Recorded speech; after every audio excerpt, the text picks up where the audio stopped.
नमस्ते किसान भाइयों, मैं डॉक्टर प्रदीप चौधरी आज आपको मूंगफली की जानकारी दूंगा, मूंगफली की खेती की जानकारी दूंगा। किसान भाइयों, मूंगफली में दो तरह की वैरायटी होती है।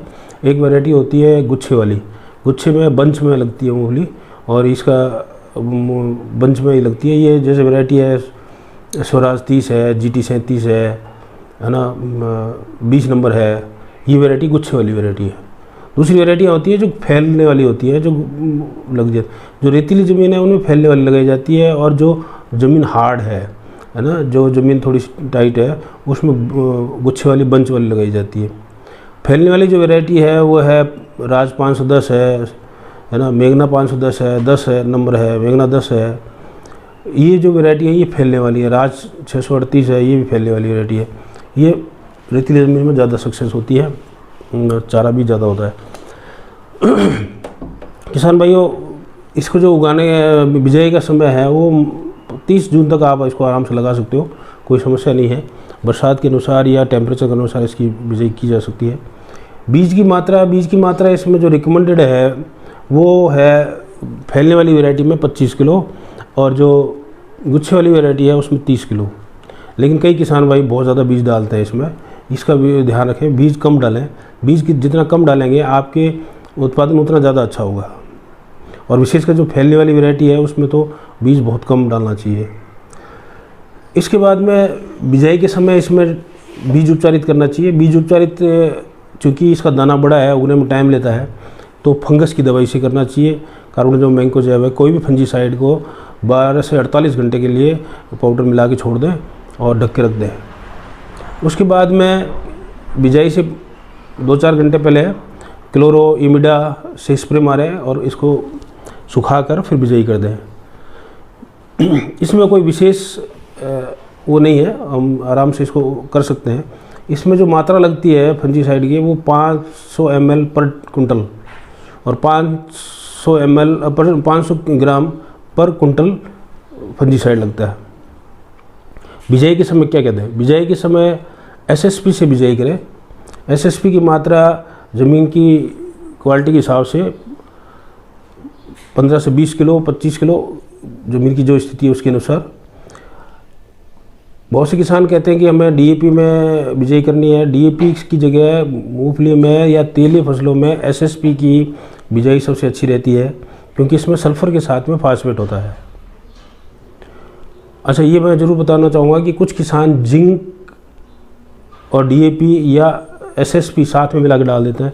ये बिल्कुल ना डालें, ये फसल के लिए, खेत के लिए बहुत गलत होता है, क्योंकि जिंक और फास्फेट मिलके ऐसा केमिकल बनाते हैं जो पौधे को डैमेज करता है, नुकसान करता है, दूसरे एलिमेंट को लेने नहीं देता है।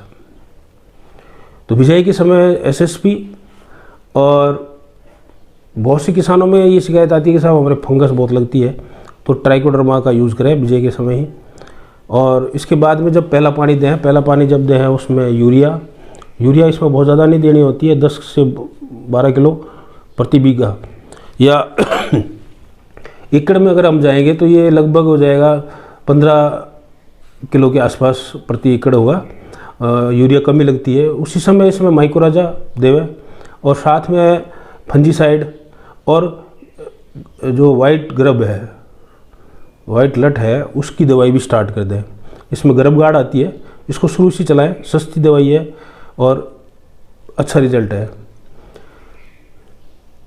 इसके बाद में जब ये दूसरा लगभग ये 40 से 50 दिन की हो जाए तो सल्फ़र का स्प्रे करना है इसमें, और जो 2 किलो प्रति बीघे के हिसाब से स्प्रे करना है, और उसी समय मल्टी न्यूट्रिशन देना है।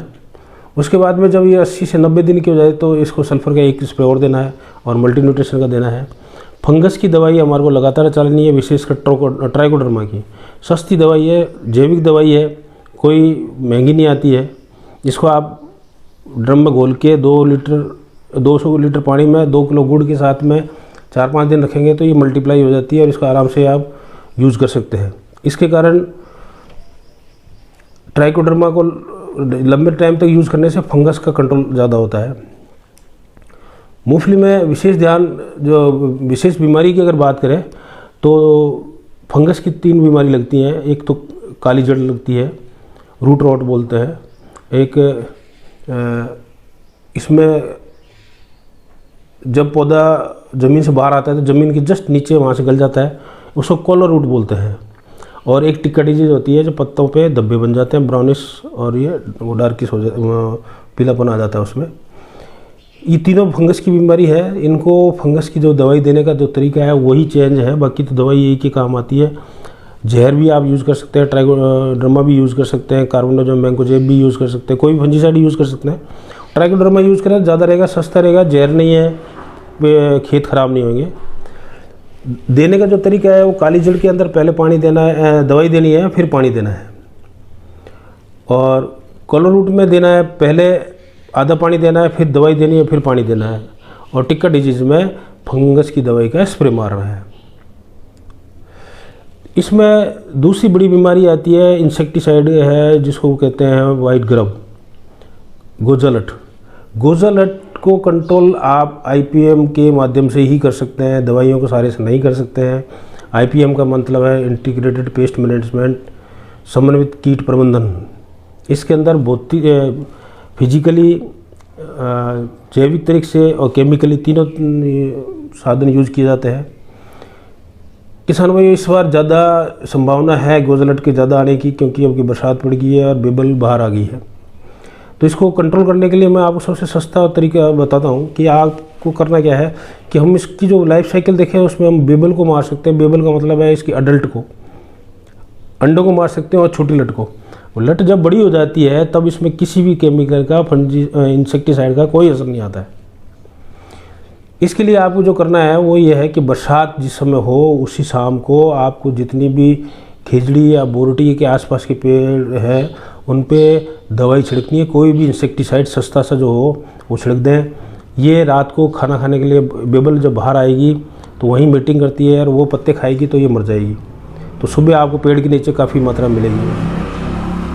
इसके अलावा दो काम और कर सकते हैं कि आप अपने खेतों में 2x2 के या 2x3 के बोर्ड बनाएं, लोहे के स्टैंड वाले। उस पर जो चमकने वाला पेंट आता है, रात को चमकता है पीले कलर का, फ्लोरोसेंट कलर बोलते हैं उसको, वो आप उस पर करें। और उसके ऊपर आप ग्रीस के साथ में कोई जहर मिला के लगा दें, और वो रात को इंसेक्ट जब निकलेगा तो पीले कलर के लाइट की तरफ ये अट्रैक्ट होता है और वहाँ जाके चिपक जाएगा। तीसरा आप कर सकते हैं कि आप खेत में एलईडी जो लाइटें आती हैं आजकल सस्ती आती हैं, वो पीले कलर की आप लगाएं और नीचे उसके तगारी रख दें या कोई बर्तन रख दें जिसमें थोड़ा सा पानी भर दें और थोड़ा कोई जहर डाल दें, तो वो रात को वहाँ इकट्ठी हो जाएंगी और मर जाएंगी। समस्या इसमें इतनी है कि उस समय कोई जानवर, कोई दूसरा जानवर उसको पिएगा तो वो मरने के चांस है। चौथा इसमें है कि आप फेरोमोन ट्रैप्स लगा सकते हैं। फेरोमोन ट्रैप जगह जगह लगा दें, ये मिल जाते हैं, सब जगह मिल जाते हैं। और ये लगा दें तो फेरोमोन में बेबल उसके अंदर आ जाती है। तो हमने बेबल को अगर यहीं मार लिया तो लट, अंडे नहीं होंगे और लट नहीं बनेगी। उसके बाद में जब लट बन जाती है या अंडे दे देती है तो हमारे को सबसे पहले गर्भगार्ड एक दवाई आती है, उसको लगातार चलाना। सस्ती दवाई है और अच्छा इलाज है, जहर नहीं है, जैविक है। इसको आप लगातार चलाओ हर 15-20 दिन से, और सस्ता ही है, कोई ज़्यादा खर्चा नहीं आता इसका। तो ये बेबल को कंट्रोल कर लेती है और उनके अंडे को भी मार देती है और छोटी लट को भी मार देती है। बहुत से किसान पिछली बार हमारे पास आए थे तो वो लेट आए, जब बेबल जो लट है वो बहुत बड़ी हो गई थी तब आए। तो वो उतना असर नहीं करती है, ना जहर करता, ना कोई और दूसरी दवाई करती है। अगर आप शुरू से इसको चलाएंगे तो ये कामयाब है। इसके अलावा मूंगफली में जब तेज़ बरसात पड़ती है तो ज़्यादा पानी देते हैं तो पत्तियाँ एकदम पीली हो जाती है, वाइटिश कलर की पीली हो जाती है, सफ़ेदपन लिए हुए पीली होती है। उस समय हमें चिलेटेड आयरन या आयरन का स्प्रे करना है, उससे वो वापस हरी हो जाएगी। इसके अलावा कई बार पत्ती पे ब्राउन धब्बे से पड़ जाते हैं और गलने लग जाती हैं और वो धारियाँ सी पड़ जाती है, ये जिंक की कमी से होती है। जिंक उस समय आप ज़मीन में ना देकर स्प्रे मारें तो ज़्यादा कामयाब है, क्योंकि ज़मीन में जिंक है वो ज़मीन में नीचे नहीं जाता है, जैसे फास्फोरस नहीं जाती है वैसे जिंक में नहीं जाता है, इसलिए स्प्रे करें। इसके अलावा कोई विशेष इसमें कोई बीमारी नहीं आती है। अगर आपको कोई और विशेष जानकारी चाहिए हो तो आप हमें लिखें, हमें आप व्हाट्सएप पे लिख सकते हैं, हमारे इस कमेंट में भी डाल सकते हैं। ये वीडियो मैंने मूंगफली के लिए बनाया है, किसानों के लिए। आप ज़्यादा से ज़्यादा इसको शेयर करें, लाइक करें, फॉरवर्ड करें, ताकि ज़्यादातर किसानों के यहाँ पहुँच सके। और कोई विशेष समस्या आए तो आप हमें फ़ोन करके भी पूछ सकते हैं। फ़ोन करने का समय जो है वो 11 बजे से शाम को 5 बजे तक ही है। और बाकी विशेष कोई अगर आपके वो आती है तो आप हमें बताएं, तो हम आपको इसके बारे में पूरी जानकारी देंगे। धन्यवाद।